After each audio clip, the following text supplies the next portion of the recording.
अनुपमा बोलती है, टीना की बातें सुनकर मन तो ऐसा कर रहा था कि उसे एक जोरदार थप्पड़ मारूं। बाबूजी उससे कहते हैं कि ये लड़ाई तुझे ही लड़नी है और वो उसे 5 पन्नों का भाषण तैयार करने को बोलते हैं। अनुपमा कहती है, भगवान के सामने जैसे अपने आप धन्यवाद निकलता है, वैसे ही इन बेगैरत लोगों के सामने मन से जो जो निकलेगा सब फेंक फेंक के मारूंगी। बाबूजी मनप्रीत के लिए चिंता जाहिर करते हैं। अनुपमा कहती है, माँ अपने बच्चों के लिए डरती है, लेकिन मनप्रीत अपने ही बच्चों से डरती है। बाबूजी सहमत होते हैं। वो आगे कहती है कि मनप्रीत को एक और डर है कि कहीं उसका दूसरा बेटा उनके पति को कुछ कर ना दे। अनुपमा नाराज होकर बोलती है, ऐसे बच्चों को बीच बाजार खड़े करके कोड़ों से मारना चाहिए। हर औरत में देवी का वास होता है, लेकिन मनप्रीत ने अपने अंदर की देवी को कहीं छुपा दिया है। हमें उन्हें याद दिलाना होगा कि वो एक नारी हैं और नारी स्वयं शक्ति स्वरूप होती है। बाबूजी उससे पूछते हैं कि क्या तुमने उसे ये बात समझा दी है, क्योंकि डर को हराने में उन्हें बहुत टाइम लगेगा। अनुपमा हाँ कहते हुए बोलती है कि चाहे कुछ भी हो जाए, उसी टाइम में हमें अपना काम करना है। बाबूजी सहमत होते हैं और वो नासिर और धीरज के बारे में सोचते हैं। इतने में ही एक भागता हुआ बच्चा आकर गिर जाता है। अनुपमा उसे संभालती है और उससे उसके मम्मी पापा के बारे में पूछती है। वो उसे उनके पास छोड़ने जाती है, लेकिन उसका पापा कोई और नहीं दिवाकर ही होता है। वो अनुपमा की आवाज सुनकर हैरान हो जाता है और उसकी तरफ देखता ही नहीं है। बच्चे की मम्मी उसे संभालती हैं, लेकिन अनुपमा को उसके पापा पर शक होता है, जिसके बाद अनुपमा वहां से जाने लगती है। तभी वो बाइक के शीशे में देखती है कि वो आदमी दिवाकर ही है। वो उसे आवाज लगाती है पर वो नहीं सुनता। अनुपमा को ऐसा लगता है कि ये उसका वहम है, क्योंकि दिवाकर अहमदाबाद में है, वो दिल्ली कैसे आएगा। दूसरी तरफ पराग और परिवार के बाकी सदस्य घर लौटते हैं। पराग के चेहरे पर एक बड़ी मुस्कुराहट होती है और वो बहुत खुश नजर आ रहा होता है। घर में घुसते ही वो जोर से मोटीबा को आवाज लगाता है। मोटीबा तुरंत वहां आती है।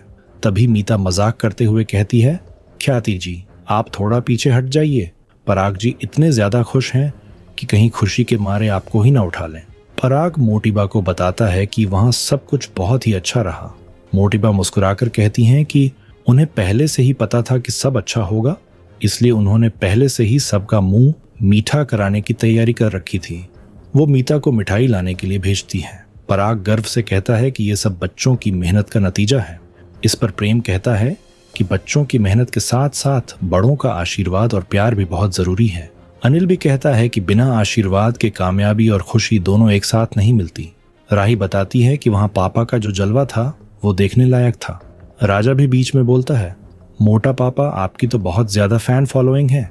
पराग प्यार से कहता है, बच्चे आज आसमान छू रहे हैं, लेकिन क्रेडिट मुझे दे रहे हैं। इस पर प्रेम एक गहरी बात कहता है, बच्चे आसमान तभी छू सकता है जब वो पिता के कंधे पर बैठा हो। मोटीबा सबका तिलक करती हैं और मिठाई खिलाती हैं। राजा बताता है कि राही भाभी और परी ने कितना अच्छा स्टॉल सजाया था। हर कोई उनके स्टॉल पर रुक रहा था। राही आगे बताती है कि प्रेरणा ने फूड स्टॉल इतना बढ़िया लगाया कि सब कुछ बिक गया और उनके पास कुछ नहीं बचा। मोटीबा इसे श्रीनाथ जी की कृपा मानती हैं। पराग इमोशनल होते हुए कहता है कि जब परिवार साथ हो तो सब अच्छा होता है। एक वक्त था जब पराग कोठारी का नाम थोड़ा हल्का हो गया था, लेकिन आज उसके बच्चों ने उस नाम को इतना गहरा कर दिया है कि पूरी दुनिया याद रखेगी। वो प्रेम और राही को दिल से धन्यवाद बोलता है। परी कहती है कि अब कुछ खा लेते हैं। वहीं ख्याति बताती है कि खाना बिल्कुल रेडी है। वहीं पास में गौतम और माही खड़े होते हैं। गौतम जहर उगलते हुए कहता है कि ये खुशी का माहौल ज्यादा देर चलने वाला नहीं है। वो कहता है कि ऐसा झटका लगेगा कि बल्ब फ्यूज नहीं सीधा ब्लास्ट हो जाएगा। पराग प्रेम और राही से कहता है कि इस मौके पर उसे उनसे बहुत जरूरी बात करनी है।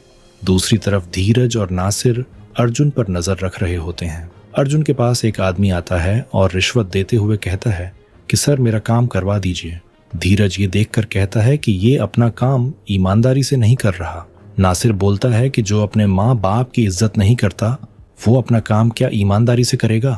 नासिर कहता है कि अनुपमा की वजह से उसके हाथ बंधे हैं, वरना वो अर्जुन को अच्छा सबक सिखाता। धीरज उसे दिलासा देता है कि तू फिक्र मत कर, वो खुद कहेगी कि इसका नाक तोड़ दो। अर्जुन के पास टीना का कॉल आता है। अर्जुन बताता है कि वो जल्दी ही मनप्रीत से पेपर साइन करवा कर उसे घर से निकाल देगा, क्योंकि भाई ने भी तो पापा को घर से निकाल दिया है। वो कहता है कि आज ही वो मनप्रीत से बात करके सब साइन करवा लेगा। अर्जुन वहां से निकलने लगता है। तभी धीरज और नासिर उसके सामने आ जाते हैं। अर्जुन चिढ़कर कहता है, तुम लोग यहाँ फिर से क्या कर रहे हो? मैं तुम्हें फ्री में यहाँ लेकर तो आ गया, पर वापस नहीं लेकर जाऊंगा। अर्जुन पीछा छुड़ाने की कोशिश करता है, पर नासिर चाकू निकालकर धीरज को डराने का नाटक करता है। अर्जुन डर के मारे चिल्लाता है और कहता है, बटुआ चाहिए या पैसे, जो चाहिए ले लो, पर मुझे जाने दो। वो डर के मारे मम्मी को याद करने लगता है। उसके भागने के बाद धीरज मजाक उड़ाता है कि अभी अपनी माँ को घर से निकाल रहा था और मुसीबत में मम्मी ही याद आई। नासिर बताता है कि वो चाकू नकली था। दोनों हंसते हैं। नासिर कहता है कि उसने अनुपमा से वादा किया था कि वो मारपीट नहीं करेंगे, सिर्फ डराएंगे, और हमने वही किया।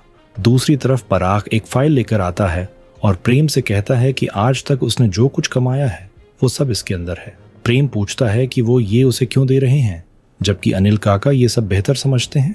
अनिल कहता है कि मैं समझता हूं, पर तुम्हें भी समझने की जरूरत है। पराग समझाता है कि जिंदगी आगे बढ़ने का नाम है। इसमें अनिल, राजा, परी और प्रार्थना सबका अपना अपना हिस्सा है, लेकिन मेरे बाद ये सब तुम्हें ही संभालना है।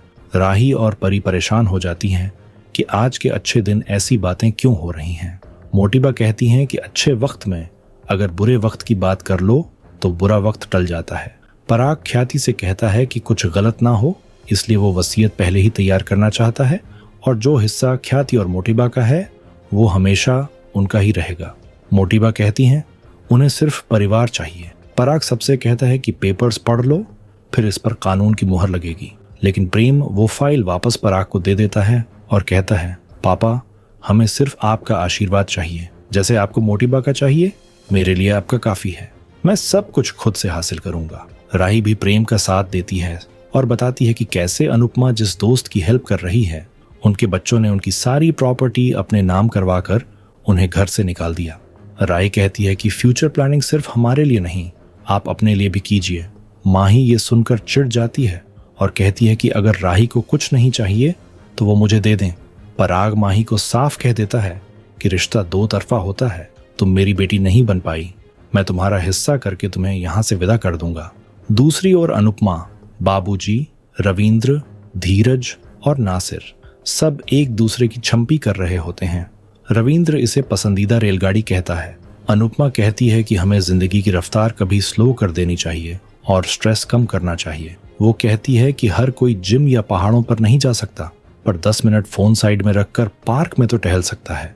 रविंद्र कहता है कि अनुपमा ही उनकी एंग्जाइटी की दवाई है। तभी प्लान बनता है। अनुपमा बताती है कि कल अर्जुन और टीना अपने दूर के ममा और उनकी बेटी से मिलेंगे। रविंद्र कहता है कि मनप्रीत का कोई भाई नहीं है, तो अनुपमा कहती है कि जरूरत पड़ने पर गधे को भी बाप बनाया जाता है, हमें तो बस अर्जुन को मामू बनाना है। तभी उसे मैसेज में ईशानी से उसे पता चलता है कि पाखी के साथ कुछ गलत हो रहा है, जिससे वो परेशान हो जाती हैं। आने वाले एपिसोड में देखने को मिलेगा महाशिवरात्रि वाले दिन अनुपमा मंदिर जाती है, जहां उसे दिवाकर की झलक दिखती है, पर वो उसे ठीक से देख नहीं पाती। जिसके बाद अनुपमा और बाबूजी अर्जुन के घर पहुंचते हैं। अनुपमा खुद को एनयू बताती है और बाबूजी को अपना रिच डैडी हरदीप जी, जो दुबई के सबसे बड़े अमीर आदमी हैं और मनप्रीत बुआ के चचेरे भाई हैं। अर्जुन और टीना ये सुनकर लालच में आ जाते हैं और उन्हें घर के अंदर बुलाते हैं। मनप्रीत भी अनुपमा को देखकर खुश हो जाती है और उनका साथ देती है। आपको क्या लगता है, क्या अनुपमा का ये नया नाटक कामयाब होगा? कमेंट करके जरूर बताएं।